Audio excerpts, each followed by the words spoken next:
Hey, dear Israel Story listeners, it's Mishi. Last night was the first night of Chanukah, and tomorrow is Giving Tuesday. So it seems like the perfect time to ask for your help. And here's the truth. Making a show like Israel Story is hard. It's really hard. We're a small team, on a shoestring budget, and we work on each and every episode for months and months, sometimes even years. We do it because we believe in our mission. We think it's important to tell complicated and nuanced stories about our country.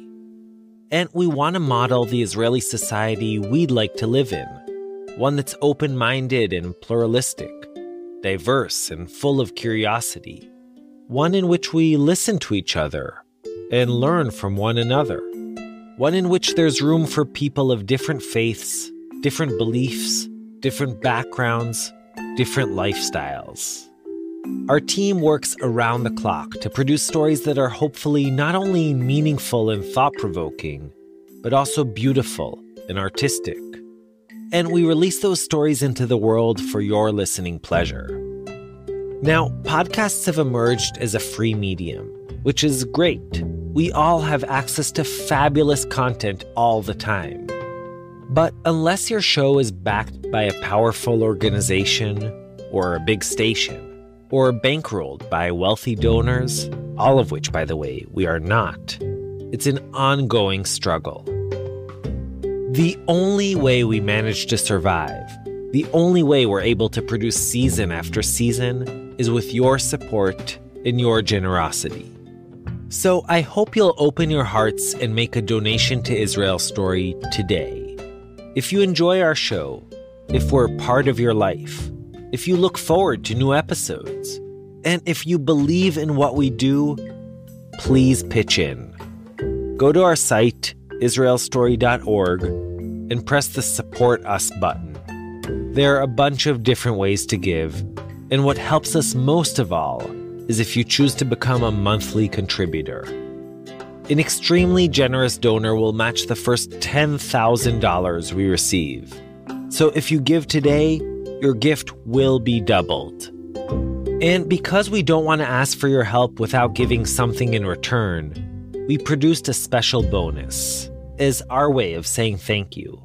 So here's Marie Rude with Yalla, Banaat. We want to prove two things. The first thing, that even though that we are Arabs, we are playing sports. We could beat anyone if we are good. And the second thing, it's a way to tell our society, they are girls, okay, they are champions. Most people who know Anan Jajura call him Abul Banaat. Abul Banaat is Arabic for father of the girls. But this nickname doesn't refer to Anan's own biological daughters. It refers instead to his girls, which is to say, the girls on his team. I'm a volleyball coach. I've been coaching for 23 years. Volleyball is Anan's passion, or seen from a different angle, his obsession. I love that. I love that so much. And that's somewhat surprising, since growing up in Nazareth, volleyball really wasn't a thing. There was no volleyball in Nazareth. Nobody knows the volleyball. Even today, it's not a massively popular sport in Israel, and even less so among the Arab population. But that doesn't seem to matter to 46-year-old Anan, a stocky man with a salt and pepper goatee. He first fell in love with the sport when he studied physical education at the Wingate Institute in Netanya. While many of his classmates gravitated towards Israel's more popular sports, basketball, soccer, or judo, it was volleyball, with its combination of teamwork, strategy, and skill, that appealed to Anan. In order to get even 1 point, you have to be together, you have to understand each other, to feel the others in the field. In 1998, Anan landed his first job as a sports teacher at the Salvatorian Sisters School, a private Catholic high school in Nazareth. And his first order of business was bringing his favorite game to his new home court. Anan opened up 2 teams, one for boys and the other for girls, and was successful at drumming up excitement among the students. The boys' team quickly filled up, But the idea of a girls' team created quite a stir within the community. In the Arab society, everything have to be in the tradition. And the girls' volleyball team, that was most definitely not in the tradition. Anan's phone began ringing off the hook. Some parents were worried that volleyball would cause their daughters to neglect their studies. Others complained that the games would keep them out at night, and to his surprise, some even took issue with the tight uniforms female volleyball players usually wear. It was the eve of a new millennium, and Anan was shocked by the force of the conservative pushback. I really couldn't imagine that they really supposed to ask permission from the dad, from the mom, even from the big brothers. It was our society in that days. Now, why was this surprising to Anan? After all, he had grown up in that very same society. He was, in many ways, its product. But here's something you need to know about him. Long before he became a volleyball fanatic, he was a die-hard feminist.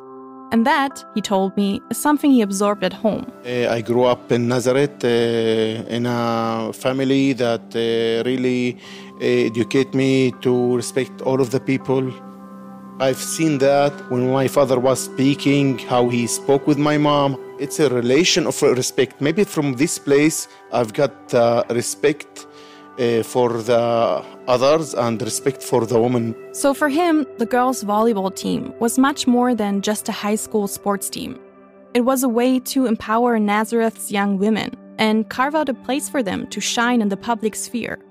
The parents' resistance simply convinced him that this was a crusade worth fighting. This make me insist to continue and to go on and to fight this kind of people.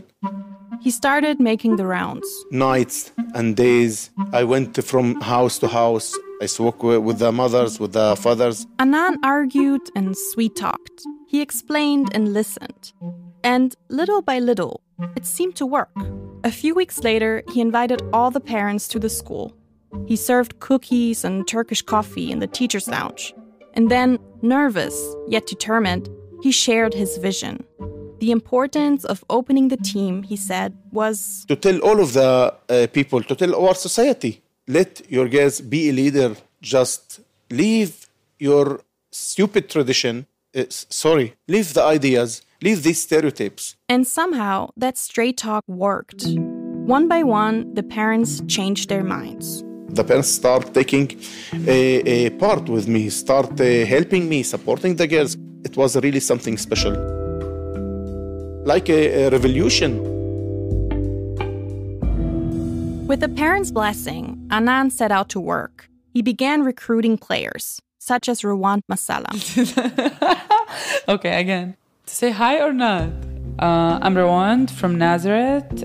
Rwand has long brown hair and a contagious laugh. Most importantly, however, she's tall and soon became one of the team's star players. I started to play when I was in 7th grade. I saw that there is something special about this game. It attracted me. For Rwand, much like for Anan, it was all about the team, the camaraderie, and the sense of being part of something greater than herself. If we're 6 on the court and one player is not good, then the whole team, you could feel it that you can't score. Maybe it's the feeling that you belong to somewhere. I found myself there. There was a ton of team spirit in those early days, but that was just about all they had. Their uniforms were baggy, their equipment was minimal, and they didn't even have a hall.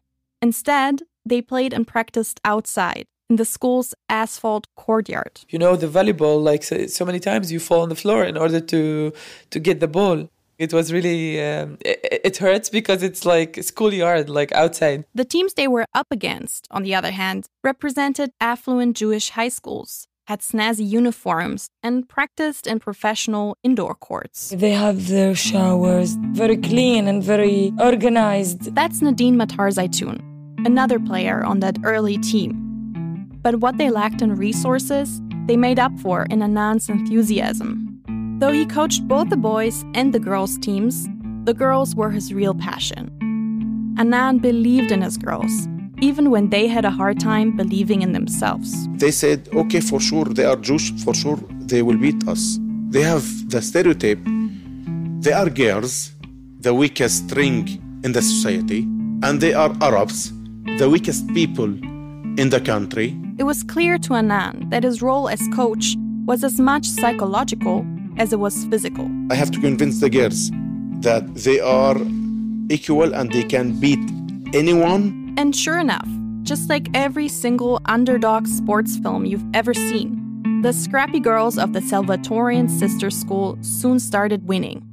And at least as far as Annan was concerned, every victory on the court marked an even greater victory off the court. They are the women of the Arabs' future, not only sport, in the whole society. If these reflect to them, they will reflect that to their sons and daughters. In 2003, 5 years after Annan first opened the girls' team, the school won its first regional championship. Then they won 2 more. I really felt that I put Nazareth on the map. Everybody knows. I really start feeling really proud about what we are doing. Like as an Arabs minority in Israel, and especially women, doing extraordinary things, it gives you confidence. Anan's dream had come true. Nazareth had embraced volleyball, and his girls felt a tremendous sense of pride and empowerment. But now that his girls were about to graduate, they reached the end of the road. There was nowhere for them to continue playing. Always a dreamer, Annan started thinking. So I start thinking to compete other teams in the Israeli Volleyball Federation. Annan decided to create an adult team that would allow his high school standouts to keep on playing. In 2005, a new volleyball club, Maccabi Banaat Nazareth, entered Israel's amateur third league and quickly took it by storm. I was surprised about that. It was really not hard. In their first year, they ranked second. The year after that, they topped the chart and qualified for the semi-professional second league. Maccabi Banaat Nazareth was one of the few Arab teams in the league, and occasionally, tensions ran high.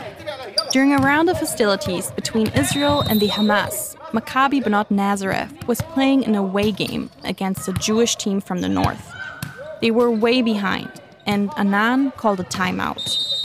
I said to my girls, okay, girls, Hamas, go on. In Arabic, Hamas, that means motivation, okay? And then suddenly, silent in the crowd. What he's saying, Hamas, he's against us, he's against Israel. And I said to the coach, no, Hamas, to motivate them. And it was that Hamas, that motivation, that kept Maccabi Banaat Nazareth going. Year after year, they poured their hearts into the games. But they were never quite good enough to qualify for the professional first league. Here's Rwand. I always had this dream that how it feels like to be in the first league of Israel, the best league in Israel. Finally, in 2017, Luck took its rightful place alongside Hamas. One of the first league teams went bust, leaving an unexpected spot open. And what was even more surprising was the fact that the Israeli Volleyball Association decided to offer that vacant spot to none other than Maccabi Banaat Nazareth. Annan and his girls immediately realized that they had received an unusual gift, a rare athletic shortcut. But they wanted to show that they belonged at the top. I want to prove to everybody that we deserve that as a team. Essentially overnight, Annan had to transform a collection of amateur, if spirited players into a professional organization.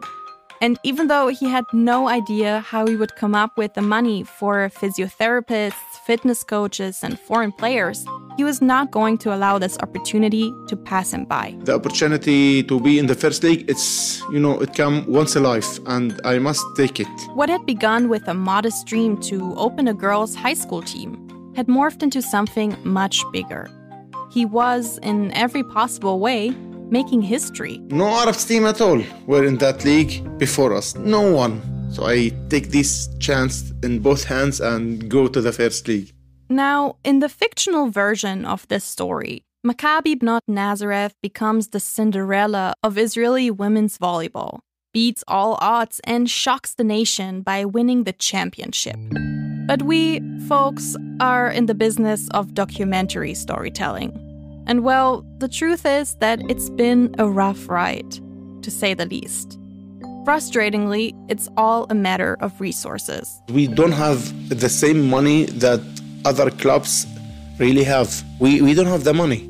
All of the local players, including me and the coach assistant, doesn't get even 1 shekel for working. The only team members that do receive a salary are 3 foreign players from Brazil. And at times, Annan has to pay them out of his own pocket. All the rest do it for the love of the game. They're sacrificing their time, their lives, and their families. They do it free. Most of the players have 9-to-5 jobs alongside their professional volleyball careers. Nadine, for instance, is a teacher. I'm a wife, I'm a teacher, I'm a mother, and I'm a player. Sometimes I really feel like I'm very down. I'm exhausted, like I want to be alone and to get some rest, but I can't. I have so much things to do. I have so much responsibilities also. Rwand, who works as a project manager, also struggles to juggle life, sports, and a career. But that doesn't deter her. If you want to enter, you need to be all in, like you need to commit. I'm working in my paid job and I'm doing the volleyball. I feel that I can do everything. And without dreaming about it, you can't continue with this league. You need to aim for something better. Perhaps. But the exhaustion and the players' draining lifestyles were immediately evident on the court. In their first year in the Premier League, they won just 1 game and narrowly escaped relegation. The following season, they managed to win 2 games and once again just barely remained in the league. And if those seasons were disastrous, the 2019-2020 season was even worse. Maccabi Banaat Nazareth were losing game after game, and it seemed as if the dream of promoting Arab women through volleyball would soon be over. But once again, luck was on their side. Suddenly, the corona come and stopped the league. Like many other sports leagues around the world, the IVA, the Israel Volleyball Association, decided to cancel the remainder of the season and freeze any relegations. Maccabi Banaat Nazareth would live to fight another day. We could survive because we got another chance to stay. In November 2020, during a momentary lull in the pandemic, games resumed and a new, supposedly post-corona season began. Given how things left off before COVID, Nadine, the team's captain, was preparing for the worst. If we dropped out of the league, it will be hard for me to think about that we will not continue. I will, of course, be sad. We love to play volleyball. It's in our blood. The first match of the season was a home game, and making the entire journey come full circle, it was held at the new sports hall of the Salvatorian Sister School. Due to COVID regulations, only a handful of fans were allowed in. Still, Annan was beaming. He and his girls were back.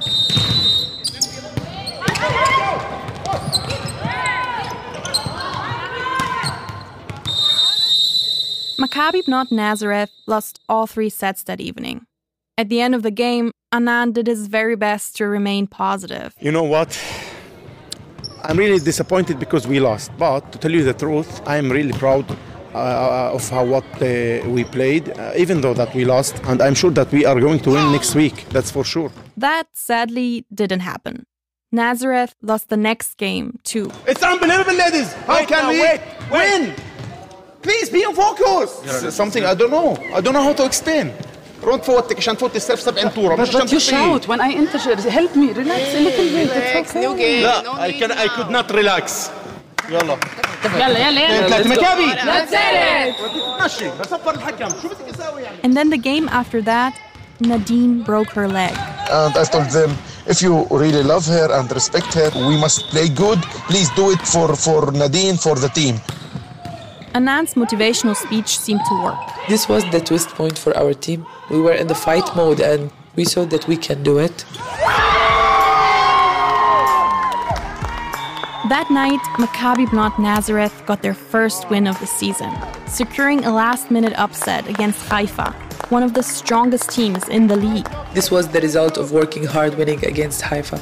We proved to ourselves and to everybody that We are a team that exists and presents. And with that newfound confidence, off they were. Tel Aviv, we beat Tel Aviv 3-2. Hoda Sharon. We won 3-0. Tel Aviv again. Outside game 3-1. Ra'anana. And the last game, it was in Hoda Sharon. We beat them 3-0. A season that started out in the worst way possible ended up being more or less okay.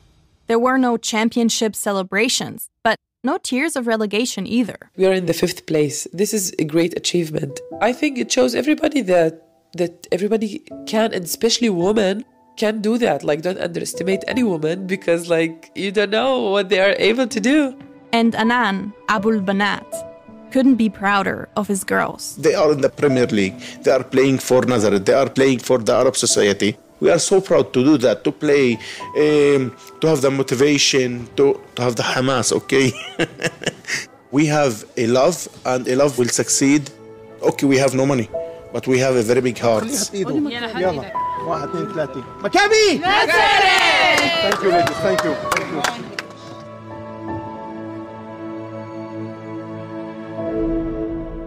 Marie Rude.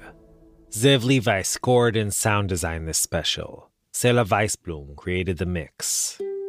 Please don't forget to go to our site, israelstory.org, and support the show.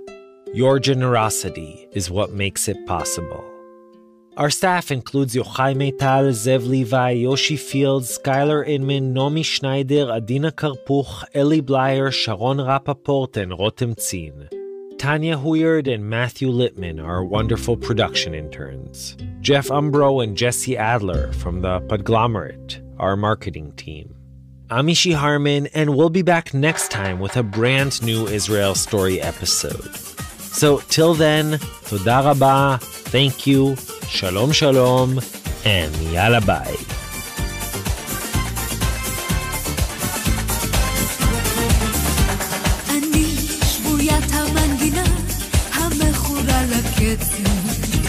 לכן אני מאמינה במלחמה בעצם לרקוד את כל המועקות לשיר אל תוך החושך לזרוע ל3 דקות את הבהובי האושר ואין לי שום רצון להתייפייף ההתנסות הזאת היא קטע מעייף ולא אכפת לי לצפצף כי המשחק עושה לי כיף בסך הכל נעים וטוב לי לחפף עם גיטריסט ומתופף ועם קלידן שמתחצף ועם סיכוי 1,000 לעופף ועם הנערה לא תשחק אותה היא לא תבכה, היא לא תכריז על יום מותה כי זה רק ספורט, כן זה רק ספורט